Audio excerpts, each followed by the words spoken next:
অন্তর্বর্তী সরকার এ পর্যন্ত 20,000 হয়রানিমূলক মামলা নিষ্পত্তি করেছে বলে জানিয়েছেন আইন উপদেষ্টা doctor Asif Nazrul. Centre for governance studies আয়োজিত সংলাপে তিনি দাবি করেন, দক্ষিণ এশিয়ার সেরা মানবাধিকার আইন বাংলাদেশের।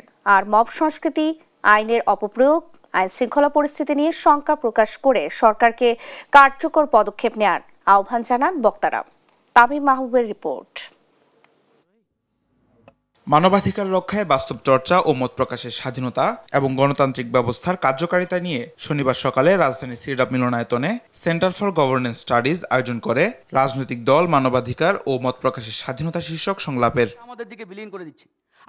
সংলাপে রাষ্ট্রের পক্ষ থেকে মব সংস্কৃতিকে বৈধতা দেওয়া হচ্ছে অভিযোগ করে বক্তারা উদ্বেগ প্রকাশ করেন। উপস্থিত বক্তারা মত প্রকাশের স্বাধীনতা, নিপীড়নমূলক আইনের বিরুদ্ধে সোচ্চার হওয়া ও আইনের অপপ্রয়োগ বন্ধের আহ্বান জানান। এছাড়া দেশের আইন শৃঙ্খলা পরিস্থিতি, মব সন্ত্রাস নিয়েও উদ্বেগ প্রকাশ করেন তারা।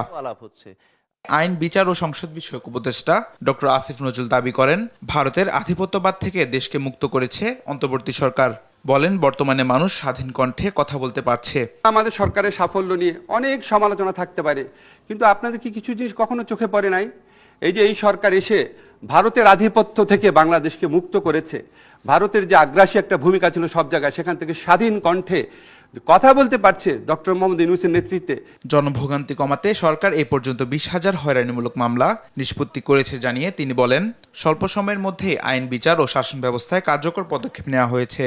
আমাদের যে 20,000-এরও বেশি হয়রানিমূলক মামলা, যেখানে প্রায় 5 লক্ষ আসামি ছিল বিরোধী দলের ভিন্ন মতের মানুষের, সেই মামলা প্রত্যাহার হয়েছে। আমি আপনাদেরকে প্রত্যয়ের সঙ্গে বলি, দক্ষিণ এশিয়ার যে কোনো হিউম্যান রাইটস আইনের চেয়ে আমাদের আইনটা বেটার হয়েছে। আমরা এই আইন অনুযায়ী অচিরেই হিউম্যান রাইটস কমিশনে নিয়োগ দিতে যাচ্ছি। এ সময় সবাইকে ইতিবাচক ও গঠনমূলক সমালোচনার আহ্বান জানান আসিফ নজরুল।